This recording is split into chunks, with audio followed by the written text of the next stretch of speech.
Soy Daniel Pernas de DPS Trading y aquí estamos con un nuevo vídeo resumen. Antes de pasar a los gráficos, la semana pasada vimos qué probabilidades teníamos de obtener ganancias en el SP500 según mantuviésemos la posición un día, un mes, un trimestre, un año, etc. Pero hoy vamos a ampliar estas estadísticas viendo qué rentabilidades podemos esperar según los distintos espacios temporales. Quiero agradecer a José por haberme hecho esta consulta y es que a raíz de ahí estuve investigando y he localizado esta interesante página lazyportfolioetf.com. Concretamente, en este post que está actualizado a día 31 de agosto de 2023, aquí lo primero que nos dice es que el periodo más largo con un retorno negativo duró 188 meses, desde noviembre de 1916 hasta junio de 1932. Es decir, en toda la historia del SP500, aunque invirtieses en el peor momento, si mantuvieses la posición más de 188 meses, siempre habrías obtenido retornos positivos. Ahora, esta diapositiva resulta bastante interesante, y es que nos está indicando los retornos anualizados según los distintos espacios temporales, 1 año, 2 años, 3 años, así hasta 30 años. Ojo, aquí hay dos temas a considerar. Uno, por un año no estamos entendiendo desde el 1 de enero de 2022, por ejemplo, hasta el 31 de diciembre de 2022. Aquí estamos hablando no de un año natural, sino de 365 días, independientemente de cuándo sea el inicio. De la misma manera, podríamos hablar de que en los 2 años no tiene por qué empezar el 1 de enero, en los 3 años igual, y así sucesivamente. Y el otro tema importante es que aquí estamos hablando de retornos anualizados. Por ejemplo, en el periodo de 2 años, no es que en el total de los 2 años la rentabilidad mínima haya sido de un 55,42%, sino que este menos 55,42% sería el retorno anualizado, es decir, el primer año perdería un 55,42% y el segundo año volvería a perder un 55,42%. Bien, hechas estas dos aclaraciones, vamos a ver ya un poquito más pormenorizadamente este gráfico. Por un lado, este punto sería la media. Aquí vemos que independientemente de que estemos considerando 1 año, 2 años, hasta 30 años, prácticamente la rentabilidad media sería bastante similar en todos ellos, entre un 9 y un 10%. Repito, estamos hablando de rentabilidad anualizada y estamos hablando de rentabilidad media. ¿Cuál sería la diferencia entre, por ejemplo, 1 año y 30 años? Obviamente se ve bastante a simple vista. La diferencia serían, obviamente, los extremos. Cuando invertimos a 1 año, podemos tener la malísima suerte de que justo este año sea el peor de todos ellos y por tanto perdamos un 67,9%, o al revés, justo nos puede pasar que justo invirtamos 1 año, que tengamos una rentabilidad estratosférica del 164%. A 2 años las rentabilidades anualizadas serían también bastante extremas, pero no tanto, y ya si vamos ampliando el espacio temporal vemos que a 20 años, estadísticamente, la rentabilidad mínima anualizada sería de un 1,15%. Es decir, tú si invirtieses el día 10 de septiembre de 2023 y conservas la inversión hasta el 10 de septiembre del año 2043, en el SP500 históricamente de forma estadística, ojo, estamos hablando de estadísticas de 150 años, pues la rentabilidad mínima anualizada que obtendría sería de un 1,15%. Es verdad que sería bastante pobre, pero hay que tener en cuenta que aquí lo normal no es que obtuvieses un 1,15%, sino la rentabilidad media de un 9,98%, o al menos que estuviese bajo estos niveles, porque estamos hablando de espacios bastante amplios. Ahora, si vamos avanzando en esta página, te aparecen todavía incluso más datos, porque aquí, por ejemplo, vimos que la rentabilidad peor a 1 año era de un menos 67,90% y aquí te indica concretamente cuándo se ha producido este fenómeno. Aquí en concreto te dice que desde julio del año 1931 a junio del año 1932 es cuando el SP500 tuvo el peor retorno de un menos 67,90%. También te indica en la última columna qué porcentaje de periodos negativos tendríamos según el distinto espacio temporal. Es decir, a 1 año alrededor del 27% de las veces obtendríamos retornos negativos, a 2 años el porcentaje obviamente baja al 19,57% y así sucesivamente.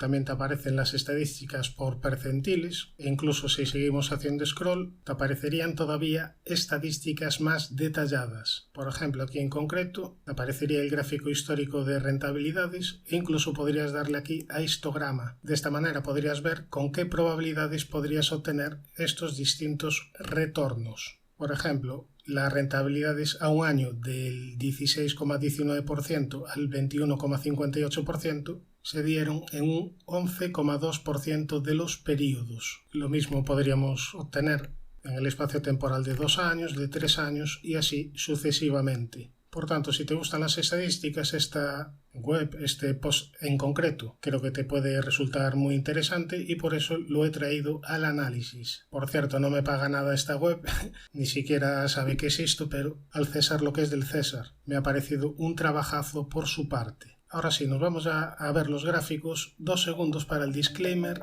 ¡Arrancamos! Bueno, vamos a empezar como siempre por el Nasdaq 100, índice tecnológico que se encuentra consolidando tras esta gran subida previa. Creo que sería sano que siguiese consolidando un poquito más porque apenas ha corregido desde aquí. Si trazamos un Fibonacci, pues vemos que ni siquiera ha corregido al 38,2% de lo que llevaba de subida. Ojo, no tiene por qué seguir corrigiendo, pero creo que sería bastante sano de cara a continuar con un proceso alcista sostenido. Ahora, en cuanto a niveles de soportes y resistencias, tendríamos la primera zona de resistencia en los 15.618 y después en la zona de máximos anuales. Primera zona de soporte, la directriz alcista que viene uniendo mínimos, los 14.557 y la media de 200 sesiones. Si nos vamos al SP500, aquí ha funcionado bastante bien esta zona que marcábamos de resistencia. Decíamos que esta zona sombreada amarilla era el primer obstáculo a superar y bueno, desde aquí han venido caídas durante esta semana. Estamos hablando de la zona de los 4.528, 4.541. En cuanto a soportes, yo vigilaría esta importante zona sombreada amarilla en el entorno de los 4.325. Si nos vamos al Dow Jones, continúa con los objetivos activados por hombro, cabeza a hombro y por segundo impulso alcista. El primero nos llevaría a la zona de los 36.980 y el segundo sería un poquito más ambicioso hacia la zona de los 37.360. En cuanto a soportes y resistencias, tendríamos la primera zona de resistencia, la que comentamos la semana pasada, este en torno de los 35.000. Desde aquí han venido caídas y en cuanto a soportes, pues tendríamos la directriz alcista principal, la zona de 34.029, la media de 200, los 33.500 y el entorno de los 32.540 puntos. Respecto al Russell 2000, muy rápidamente vamos a recordar el nivel de resistencia a superar para medio y largo plazo, que serían los 2033-2034. Esto los venimos recordando todas las semanas y es que en caso de superar esta zona estaría activando una gran estructura de triple suelo. Ya para más corto plazo tiene soporte importante en el entorno de los 1827. Nos vamos ya para Europa y vamos a empezar por el DAX, que se encuentra en tendencia alcista realizando mínimos y máximos crecientes, pero en los últimos meses el comportamiento es lateral. Tiene zona de soporte importante los 14.000, quiero decir los 15.456, zona de resistencia importante de corto plazo el entorno de los 16.040, esta zona sombreada amarilla. Después ya tendríamos este hueco bajista y la zona de máximos anuales como resistencia. Si nos vamos al Eurostoxx, también se encuentra en tendencia alcista y también se encuentra lateral en los últimos meses. Tiene una zona de soporte importante de corto plazo en los 4.175. Primera resistencia, el entorno de los 4.340. En caso de superar este nivel, podríamos hablar de una especie de doble suelo. Si nos vamos al IBEX, índice español, también en tendencia alcista, mínimos y máximos crecientes, pero lateral en los últimos meses. Zona de soporte importante de corto plazo los 9.170, zona de resistencia los 9.615 y el entorno de los 9.742 puntos. Si nos vamos al CAC, índice francés, tiene el precio encajonado entre la resistencia de los 7.582 y el soporte de los 6.792. Soporte intermedio en los 7.052 en esta zona sombreada azul, resistencia intermedia en esta zona de los 7.410. Si nos vamos al MIP, índice italiano, para medio largo plazo tendría pendiente un objetivo por segundo impulso alcista hacia niveles de 33.900 y a corto plazo tiene la zona de la media de 200 sesiones en fase ascendente y esta directriz que viene uniendo mínimos como primeras zonas de soportes. zona de resistencia los 29.040 y zona de máximos anuales que pasarían por niveles de 29.757. Como novedad esta semana vamos a ver algún índice asiático que me habéis pedido. Vamos a empezar por el Nikkei. Aquí tenemos el gráfico, un índice que lo ha hecho relativamente bien últimamente, aunque en el corto plazo tendría un objetivo bajista activado. ¿Cuál sería este objetivo? Un doble techo hacia niveles de 30.922 aproximadamente. Este doble techo se anularía en caso de superar la zona de máximos en el entorno de los 33.782. Si se cumple el doble techo y se va a buscar la zona de la media, esta zona además coincidiría con una antigua zona de resistencia importante. Por tanto, aquí en este entorno se podría volver a vigilar en caso de que dé nuevas señales alcistas. Ahora nos vamos a ver la situación del Hansen, donde aquí lo último que decíamos era que había que vigilar una posible estructura de hombro-cabeza, hombro invertido, pero eso en caso de que rebotase desde aquí, desde esta zona. No lo ha hecho, no ha rebotado, por tanto, la posibilidad de hombro-cabeza, hombro invertido habría que descartarla. Y yo ahora la estructura que empezaría a vigilar sería este canal descendente, dibujado en color azul. Primera zona de resistencia a la media de 200 y niveles de 20.400 aproximadamente, este máximo. Nos vamos ahora a ver la situación del índice chino CSI 300, que en el largo plazo no lo ha hecho excesivamente bien. Bueno, no hemos visto el largo plazo del Hansen, pero sería bastante similar. Vamos a verlo rápidamente.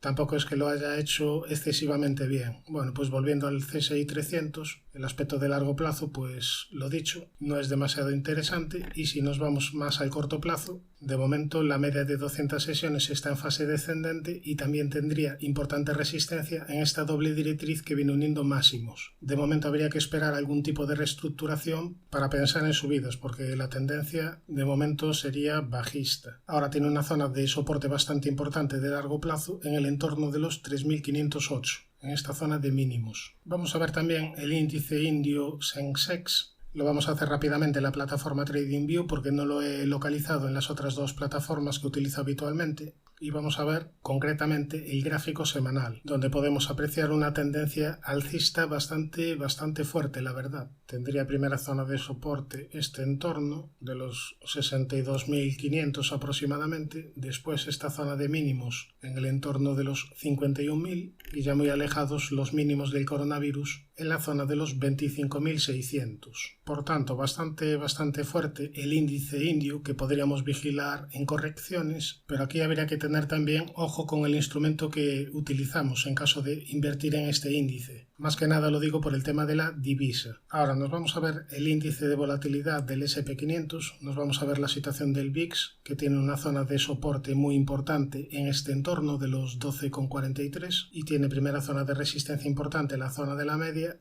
los 18,82 y los 21,31. Aquí tenía activado, todavía tendría pendiente un objetivo por suelo hacia niveles de 22,05 aproximadamente, pero ya decíamos que la media al estar en fase descendente actuaba a nuestro favor. Y es que está actuando de resistencia. Nos vamos al apartado de acciones. Recuerda que recientemente he subido al canal análisis de las acciones FAN, de Tesla, de Nvidia, de Microsoft y también análisis de todas las acciones del IBEX. Ahora sí, vamos a empezar con el análisis directamente. Vamos a ver las acciones que me habéis solicitado. Tenemos aquí en primer lugar AMD, compañía donde lo último que decíamos era que tenía activada una divergencia bajista, divergencia que al final fue capaz de cumplir, y una vez que cumple la divergencia, de momento está actuando como soporte esta doble directriz que viene uniendo mínimos. Esta sería la primera zona de soporte a vigilar junto a niveles de 99,58. Primera zona de resistencia, la directriz bajista principal, y la resistencia que marcamos en el vídeo anterior, los 122,12. Nos vamos a ver la situación de BlackRock, que se había perjudicado tras activar una divergencia bajista. Tras perder este mínimo vinieron caídas a una zona de soporte importante como es esta zona sombreada amarilla, y desde el entorno de los 492,52 vino una recuperación relativamente importante.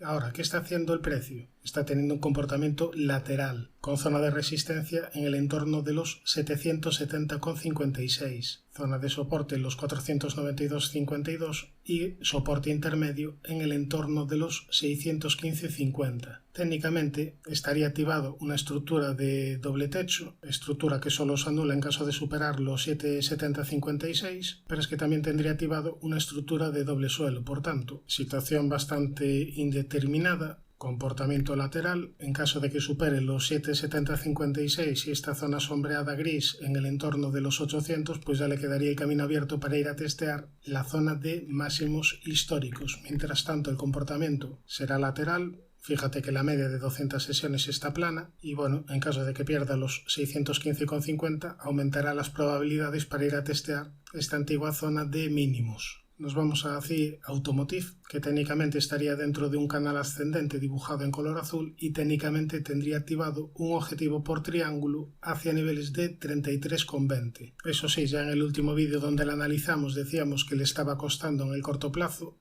Había encontrado resistencia en esta directriz que venía uniendo máximos en niveles de 28,24 y en niveles de 29,16. Tiene primera zona de soporte, esta zona sombreada amarilla, en el entorno de los 26,14. En caso de perder este nivel, la siguiente zona de soporte sería la directriz alcista principal y el entorno de los 23,76. Nos vamos a la siguiente que me habéis pedido, en Face Energy, que en diario se encuentra con la media de 200 sesiones en fase descendente, lo cual siempre es un signo negativo y de hecho está desarrollando máximos y mínimos decrecientes. Recientemente cumplió un objetivo por rectángulo roto a la baja y ahora estaríamos en una zona de soporte bastante importante de largo plazo. Este entorno de la zona sombreada amarilla en niveles entre los 109 y 113 aproximadamente. En caso de perder este nivel, la siguiente zona de soporte sería esta doble directriz que viene uniendo mínimos. Aquí habría que esperar algún tipo de reestructuración alcista para volver a confiar en este valor. Nos vamos a la siguiente, General Mills, que también se encuentra en tendencia bajista, realizando máximos y mínimos decrecientes y con la media de 200 sesiones en fase descendente, aunque ya se encuentra bastante alejada del precio. Si nos vamos a un gráfico semanal, tras estas caídas desde la zona de los $90, el precio ha llegado a la zona de la media de 200 sesiones en semanal. Veremos si aquí realiza algún tipo de reestructuración. Nos vamos a ver la situación de Intel, que en gráfico semanal ha llegado a la primera zona de resistencia, zona de la media de 200 sesiones en semanal que está en fase descendente. Y si nos vamos a un gráfico diario, aquí habíamos avisado que había realizado suelo y estaba desarrollando tendencias de mínimos y máximos crecientes de corto plazo. Ha cumplido el objetivo por doble suelo y bueno, ahora estamos viendo que está cerca de la media de 200 sesiones en semanal. Incluso aunque supere la zona de la media en semanal, después tiene importantes resistencias, como por ejemplo esta directriz que venía uniendo mínimos. Por tanto, en tendencia alcista de corto plazo, pero empezando a estar cerca de resistencias importantes de largo plazo.